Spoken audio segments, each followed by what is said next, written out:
So as we come to our brief class time this morning, I want to read Matthew a little bit and just kind of talk about some things as far as faith goes. And if I get someone to read Matthew chapter 28, verses 1 through 10. Verses 1 through 10. Okay, thank you. Yes, sir.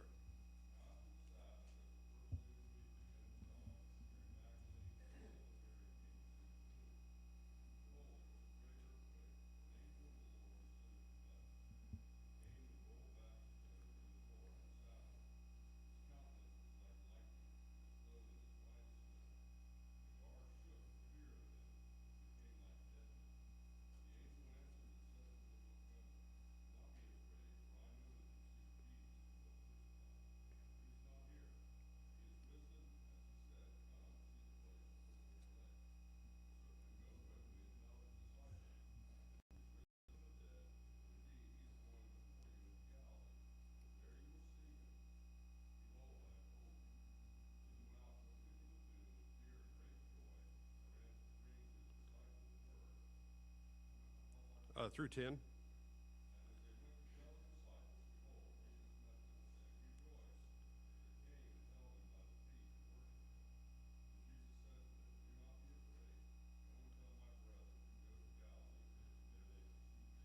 All right.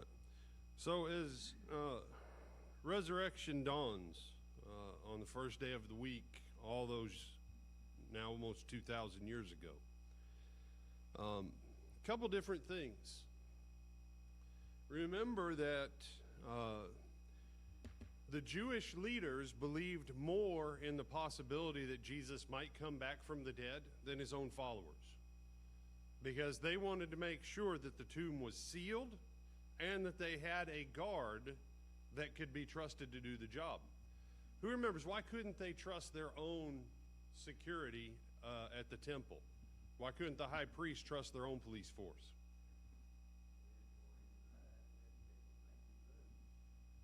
Okay. What problem had they had with some of the temple guards? Yeah, some of them started to believe in him.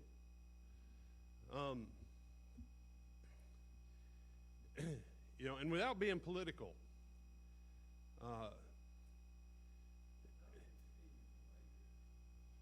and that's what the chief priests thought. They said,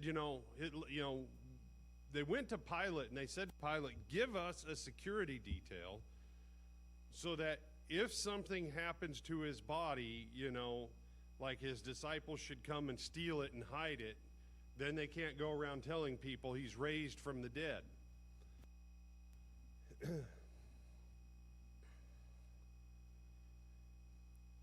How long do you think you could use Union County Sheriff's deputies to load people onto buses in Union County before they'd start to question, what are we doing to our own people? Probably not too long. Now, if you brought in, say, I don't know, the California National Guard into Union County, would they care? Okay? And I use that, not trying to pit Florida against California. California's already done that on their own. But when someone says, why would they have gone and asked for Roman soldiers? Because even if the Roman soldiers believed in what Jesus was teaching, and point of fact, some of them did believe, right? Because some of them asked John, and John said, you know what, guys, be content with your wages and quit beating the fire out of people, okay? Just quit beating everyone up. And the Roman guys were like, okay. But the Roman guys, they lived by a different code. Most of them had come out of Italy or what we would call Spain.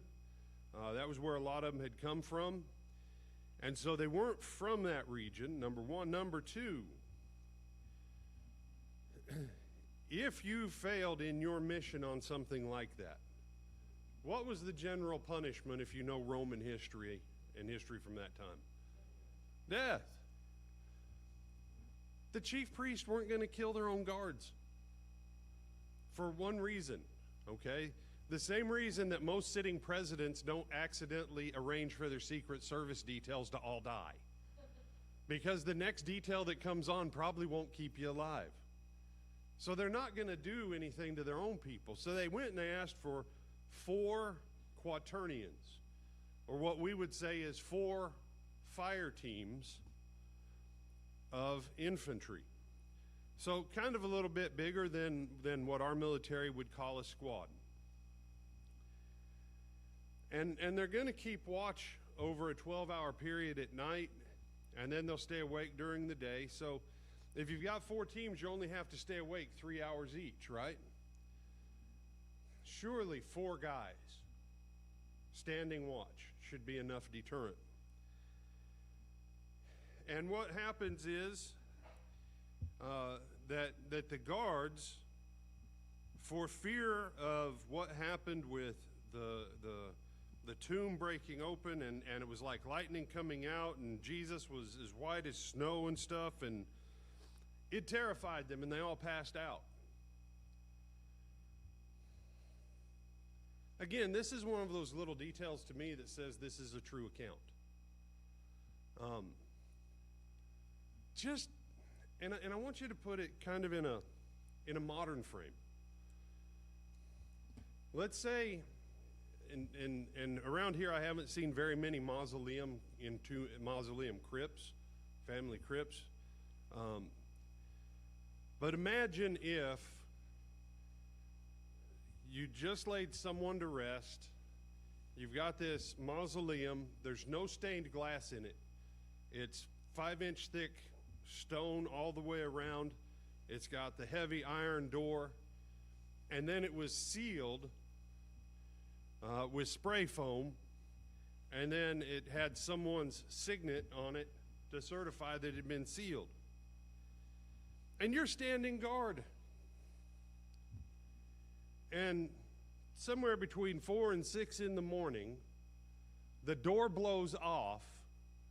Light as bright as lightning comes shooting out.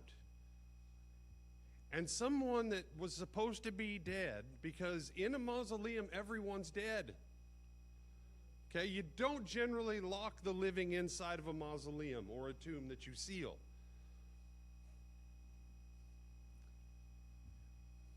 Now I ask you, what would you do? You say, well, I don't know that I would really faint, brother.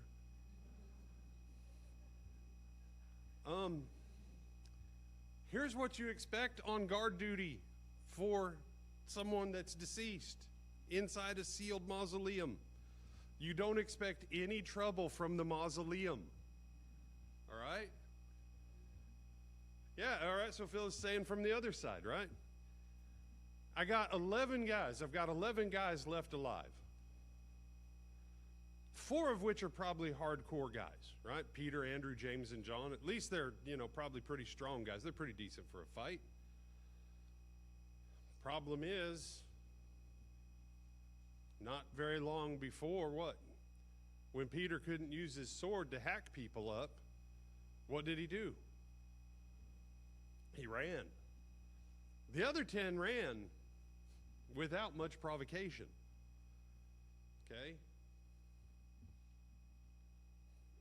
And because I know so many of you have worked,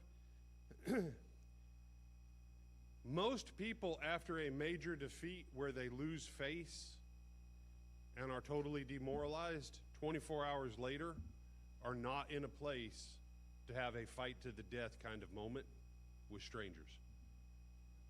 They're not. Okay? It's not how it works.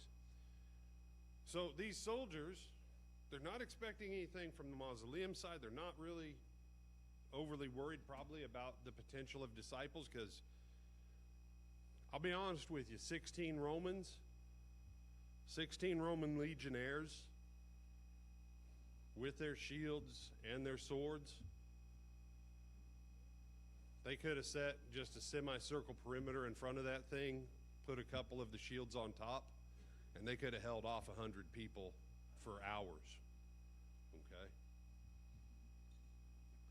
And you say, no, I want you to understand that, because what is it that they're going to say, right?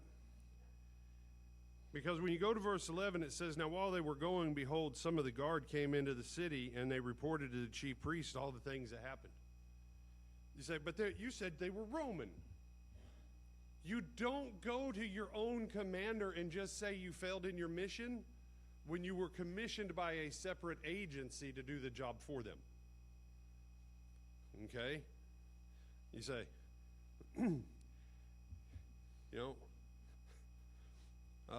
yeah, you just don't do that. Especially what? When you go to your commander and you go, we lost the dead guy and all of us were passed out.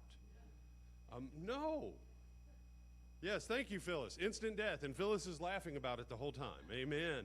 Amen, sister.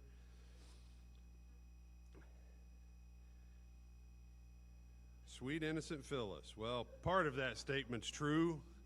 I'll let you figure out which on this resurrection day. And so it says, when they had assembled with the elders and consulted together, they gave the soldiers a large sum of money and said, tell him his disciples stole his body away at night while we were sleeping. And then they said, and if it comes to the governor's ears, we'll appease him and make you secure. Translation will cover you up. Just make sure you stick with the lie. Now, point of fact, politics have not changed. Politics have not changed, number one. Number two, I'll give you one other thing to consider from the other resurrection accounts. What was it that they also saw when they went into the tomb? And hint, it was not jelly beans, eggs, or chocolate bunnies, although that would have been really cool. What was it that they found in there? Burial cloths. Just so we're clear, if you're going to steal a body, you don't strip it of everything it's been buried with before you steal it. When people want to say that Jesus just fainted or that his disciples stole the body, I give you one other thing on the fainting thing. If you know how they prepared the body, once they wrapped it super tight with the linen, i.e. so he wouldn't have been able to have breathed. Okay? I've read some of the stories about women in Victorian times. Take a breath, and 19 people pull each side of the corset. Take another breath. Why did so many women faint in Elizabethan England? They couldn't breathe. Okay? You wrap that body super tight. Then you cover it with all the spices. Then they had the veil on the face. Jesus wouldn't have been able to have breathed anyways. The only answer, the only logical answer from an historical, logical perspective is this. He rose from the dead. And I give you this one other thing, because I've told you before, and we'll let the kids back out in just a second. I give you this one other thing. You've heard me say before, the most controversial person in the history of the world is Jesus Christ. You love him, you hate him, or you try and dismiss him because you know you should love him, but you really don't like anything he says and you don't want to be part of him. Right? That's like 90% of America, okay? And most of Western Europe. But what's the number one thing about Jesus that nobody likes? True or false? Any Muslim who's faithful must confess that Jesus was born of the Virgin Mary and that she was a virgin when he was conceived. Is that true or false? That is true.